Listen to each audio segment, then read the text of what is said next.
بسم اللہ الرحمن الرحیم الحمد للہ رب العالمین والصلاة والسلام علی اشرف المرسلین نبینا و سیدنا محمد وعلی آلہ و اصحابہ اجمعین۔ ناظرین السلام علیکم۔ سیرت النبی صلی اللہ علیہ وسلم کے حوالے سے ہماری گفتگو جاری ہے اور آج اس سلسلے کا 28واں پروگرام ہے۔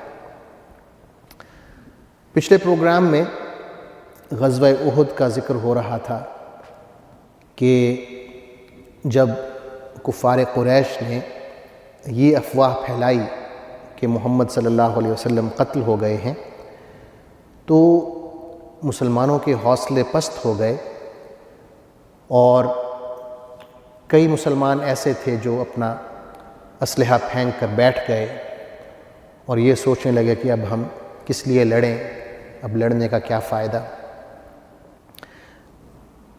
اس دوران ہم دیکھتے ہیں کہ ایک صحابی ہیں حضرت انس بن نضر رضی اللہ عنہ، وہ ان بیٹھے ہوئے صحابہ کے پاس آتے ہیں اور پوچھتے ہیں کہ تم لوگ کس انتظار میں ہو؟ تو وہ کہتے ہیں کہ اللہ کے رسول قتل ہو گئے ہیں۔ تو انس بن نضر کہتے ہیں کہ اگر اللہ کے رسول قتل ہو گئے ہیں، شہید ہو گئے ہیں، اگر انہوں نے اس دین کے لیے اپنی جان دے دی ہے تو تم بھی اسی مقصد کے لیے قربان ہو جاؤ، شہید ہو جاؤ۔ اور پھر وہ کہتے ہیں کہ مجھے جنت کی خوشبو آ رہی ہے، اور یہ کہہ کے وہ کفار کے لشکر میں گھس جاتے ہیں اور بہادری سے لڑتے ہیں یہاں تک کہ شہید ہو جاتے ہیں۔ جب وہ شہید ہوتے ہیں غزوہ کے بعد تو یہ دیکھا جاتا ہے کہ ان کے جسم پر 80 سے زیادہ زخم ہیں، تیروں کے زخم ہیں، تلواروں کے زخم ہیں، نیزوں کے زخم ہیں، اور اتنے زیادہ زخموں کی وجہ سے وہ پہچانے نہیں جاتے، یہاں تک کہ ان کی بہن آتی ہیں اور ان کے ہاتھوں کی انگلیوں سے انہیں پہچانتی ہیں کہ یہ میرا بھائی ہے۔ اسی طرح ہم دیکھتے ہیں کہ ایک مشرک ہے عتبہ بن ابی وقاص، یہ حضرت سعد بن ابی وقاص کا سگا بھائی ہے، لیکن سعد بن ابی وقاص کو اللہ نے صحابی بنایا ہے اور ان کا جو بھائی ہے وہ مشرکوں کی طرف سے لڑ رہا ہے، کافروں کی طرف سے۔ تو یہ آتا ہے اور حضور صلی اللہ علیہ وسلم کو ایک زور سے پتھر مارتا ہے جو آپ کے چہرے مبارک پر لگتا ہے اور آپ کے دائیں طرف کے 2 دانت ٹوٹ جاتے ہیں اور خون بہنے لگتا ہے۔ ایک اور مشرک ہے عبداللہ بن شہاب زہری، یہ حضور صلی اللہ علیہ وسلم کو ماتھے پر ضرب لگاتا ہے اور اس سے آپ صلی اللہ علیہ وسلم کے ماتھے سے خون بہنے لگتا ہے۔ ایک اور مشرک ہے عبداللہ بن قمعہ، یہ آتا ہے اور آپ صلی اللہ علیہ وسلم کو کندھے پر تلوار سے ضرب لگاتا ہے۔ جنگی لباس پہننے کی وجہ سے زخم تو نہیں آتا، لیکن حدیث میں آتا ہے کہ آپ صلی اللہ علیہ وسلم تقریباً 1 ماہ تک اس کا درد محسوس کرتے ہیں۔ یہی مشرک دوبارہ آتا ہے عبداللہ بن قمعہ اور حضور صلی اللہ علیہ وسلم کے گال مبارک پر ضرب لگاتا ہے۔ آپ نے وہ جنگ کا جو ہیلمٹ ہے وہ پہنا ہوتا ہے، لیکن اس ضرب کی وجہ سے اس ہیلمٹ کے 2 بکل جو ہیں وہ آپ صلی اللہ علیہ وسلم کی گال مبارک میں گھس جاتے ہیں اور اس سے خون بہنے لگتا ہے۔ آپ فرماتے ہیں کہ وہ لوگ کیسے کامیاب ہوں گے جنہوں نے اپنے نبی کو زخمی کر دیا، لہو لہان کر دیا۔ اور اس بات پہ بھی اللہ تعالیٰ قرآن مجید نازل کرتے ہیں، ارشاد ہوتا ہے لیس لک من الامر شیء او یتوب علیہم او یعذبہم فانہم ظالمون، کہ اے نبی صلی اللہ علیہ وسلم آپ کے پاس فیصلے کا کوئی اختیار نہیں ہے، فیصلے کا اختیار اللہ کے ہاتھ میں ہے، وہ چاہے تو انہیں عذاب دے، چاہے تو انہیں معاف کرے۔ ہاں یہ حقیقت ہے کہ یہ لوگ ظلم کر رہے ہیں۔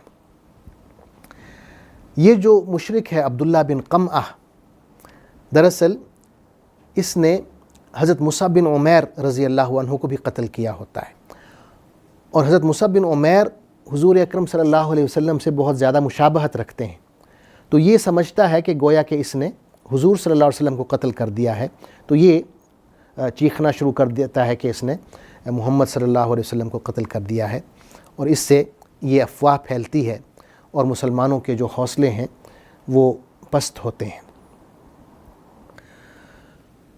حضرت سعد بن ابی وقاص رضی اللہ عنہ کہتے ہیں کہ حضور اکرم صلی اللہ علیہ وسلم کے دائیں اور بائیں میں نے 2 شخص دیکھے جنہوں نے سفید لباس پہنے ہوئے تھے اور میں انہیں نہیں پہچانتا تھا۔ وہ دونوں آپ صلی اللہ علیہ وسلم کا دفاع کر رہے تھے۔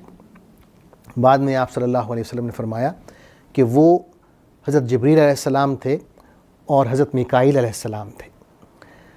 حضور اکرم صلی اللہ علیہ وسلم کو جب صحابہ کرام نے دیکھا کہ آپ زندہ ہیں، موجود ہیں، تو ان کے اندر ایک نیا حوصلہ اور ایک نیا جذبہ پیدا ہوا اور وہ حضور اکرم صلی اللہ علیہ وسلم کے ارد گرد جمع ہونا شروع ہوئے۔ سب سے پہلے حضرت ابو بکر صدیق رضی اللہ عنہ آتے ہیں، پھر حضرت عمر آتے ہیں، حضرت اور صحابہ آتے ہیں، ابو دجانہ وغیرہ آتے ہیں، اور آپ صلی اللہ علیہ وسلم کے ارد گرد ایک حفاظتی حصار بنا لیتے ہیں۔ لیکن روایات میں آتا ہے کہ یہ کل صحابہ ملا کے تقریباً 30 ہیں، تو اس میں آپ تصور میں لائیں کہ ایک طرف 3000 کا لشکر ہے جو قریش کا ہے، اور ادھر کل 30 صحابہ کرام ہیں جو حضور اکرم صلی اللہ علیہ وسلم کے ارد گرد اکٹھے ہیں۔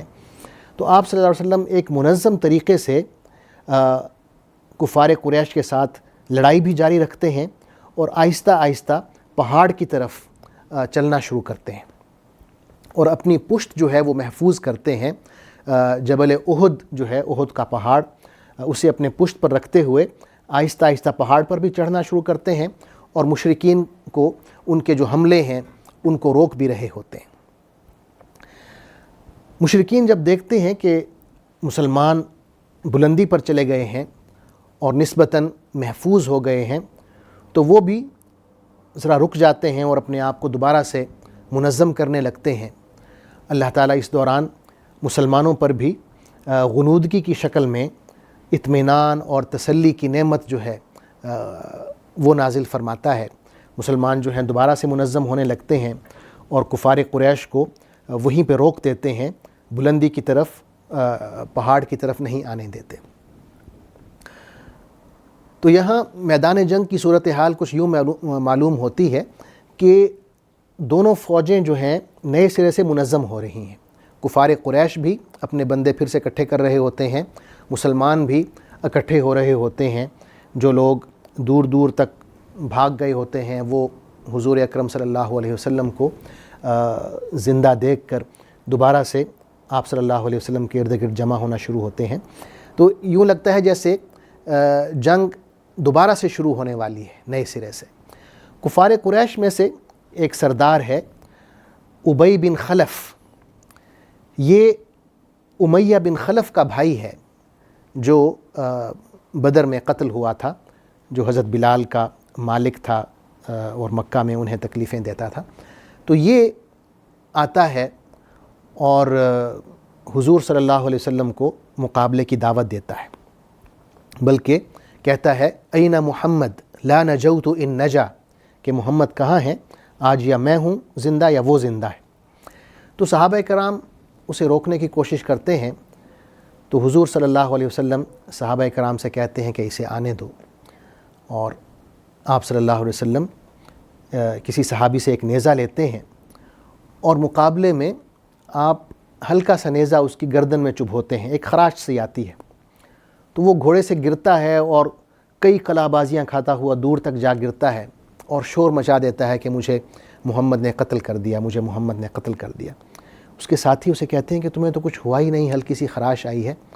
تو وہ کہتا ہے کہ اگر محمد مجھ پر تھوک بھی دیں تو میں مر جاؤں گا۔ دراصل ہوتا یہ ہے کہ جب یہ مکہ میں تھا اور حضور صلی اللہ علیہ وسلم بھی مکہ میں تھے، تو یہ اکثر آپ صلی اللہ علیہ وسلم سے کہتا تھا کہ میں آپ کو قتل کر دوں گا۔ حضور صلی اللہ علیہ وسلم فرماتے تھے کہ انشاءاللہ میں تمہیں قتل کروں گا۔ تو یہ بات اس کے دل میں تھی، اور جب آپ صلی اللہ علیہ وسلم نے اسے یہ ہلکا سا زخم دیا تو اسے یقین ہو گیا کہ وہ مارا جائے گا، اور وہ اتنا شور مچاتا تھا، اتنا کراہتا تھا، وہ کہتا تھا کہ اگر تم لوگوں کو پتہ ہو کہ میں کتنی تکلیف میں ہوں تو تم میری بات کا یقین کر لو گے کہ اس تکلیف سے ایک پورا لشکر ہلاک ہو سکتا ہے۔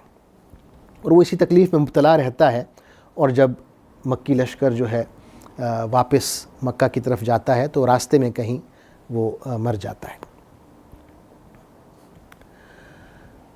اس کے بعد ابو سفیان اور خالد بن ولید ایک آخری حملہ کرتے ہیں، لیکن حضرت عمر رضی اللہ عنہ مہاجرین کی ایک جماعت سے اس حملے کو پسپا کرتے ہیں اور کفار قریش کو پہاڑ کے اوپر نہیں چڑھنے دیتے بلکہ نیچے ہی دھکیل کر رکھتے ہیں۔ اس کے بعد وہ دوبارہ حملہ نہیں کرتے بلکہ میدان جنگ میں ہی جو مسلمانوں کی لاشیں ہیں پڑی ہوئی ان کی بے حرمتی کرنے لگ جاتے ہیں۔ ابو سفیان کی بیوی ہند بنت عتبہ حضرت حمزہ رضی اللہ عنہ کی لاش کی بے حرمتی کرتی ہے، اسی طرح اور کئی صحابہ کی لاشوں کی بے حرمتی کی جاتی ہے۔ اس کے بعد ابو سفیان آتا ہے اور اونچی آواز سے پوچھتا ہے مسلمانوں سے کہ کیا تم میں محمد موجود ہیں؟ حضور صلی اللہ علیہ وسلم اشارہ کرتے ہیں کہ تم لوگ خاموش رہو، جواب کوئی نہ دے۔ پھر وہ پوچھتا ہے کہ کیا تم میں ابو بکر موجود ہیں؟ لوگ خاموش رہتے ہیں۔ پھر وہ پوچھتا ہے کہ کیا تم میں عمر بن خطاب موجود ہیں؟ تب بھی صحابہ خاموش رہتے ہیں۔ تو وہ خوش ہو کے اپنے ساتھیوں سے کہتا ہے کہ بھئی ان تینوں کا کام تو ہم نے تمام کر دیا۔ یہ سن کر حضرت عمر رضی اللہ عنہ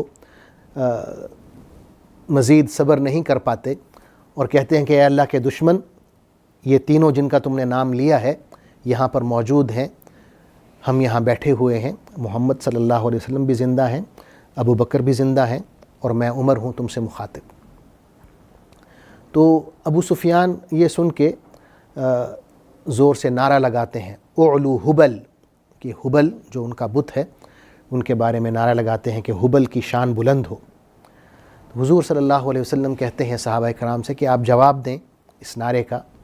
تو صحابہ پوچھتے ہیں کہ یا رسول اللہ ہم کیا جواب دیں؟ تو حضور صلی اللہ علیہ وسلم فرماتے ہیں کہ آپ یوں کہیں، اللہ اعلی و اجل، کہ اللہ سب سے بلند ہے اور اس کی شان اور قدر و منزلت سب سے اونچی ہے۔ پھر ابو سفیان کہتے ہیں لنا العزى ولا عزى لكم، کہ ہمارے پاس عزہ ہے، اتنا بڑا بت آپ کے پاس نہیں ہے۔ اس پر بھی آپ صلی اللہ علیہ وسلم فرماتے ہیں کہ آپ جواب دیں۔ تو صحابہ پوچھتے ہیں کہ یا رسول اللہ کیا جواب دیں؟ تو آپ فرماتے ہیں کہ آپ یوں کہیں، اللہ مولانا ولا مولا لکم، کہ اللہ ہمارا کارساز ہے، تمہارا کوئی کارساز نہیں ہے۔ پھر ابو سفیان کہتے ہیں کہ اب ہم برابر ہو گئے ہیں، ہم نے بدر کا بدلہ لے لیا ہے۔ تو عمر رضی اللہ عنہ کہتے ہیں کہ ہم کبھی برابر نہیں ہو سکتے، تم لوگ کبھی ہماری برابری نہیں کر سکتے، کیونکہ ہمارے مقتولین جنت میں ہیں اور تمہارے مقتولین جہنم میں ہیں۔ آخر میں ابو سفیان یہ کہتے ہیں کہ اگلے سال ہماری جنگ ہوگی بدر کے مقام پہ۔ تو حضور اکرم صلی اللہ علیہ وسلم فرماتے ہیں کہ ان سے کہہ دیں کہ ہمیں یہ منظور ہے اور ہم اگلے سال آپ سے بدر کے مقام پر جنگ کریں گے۔ یہ کہہ کے ابو سفیان اپنا لشکر لے کے میدان جنگ سے روانہ ہو جاتا ہے، وہاں سے چلا جاتا ہے۔ کیا وہ واقعی مدینہ سے چلے جاتے ہیں یا ان کی نیت کچھ اور ہے، یہ انشاءاللہ میں اگلے پروگرام میں عرض کروں گا۔ تب تک کے لیے اجازت دیجیے، اللہ حافظ، والسلام علیکم ورحمۃ اللہ وبرکاتہ۔ اللہم صلی علی سیدنا محمد وعلی آلہ وصحبہ وسلم۔ اللہم صلی علی سیدنا محمد وعلی آلہ وصحبہ وسلم۔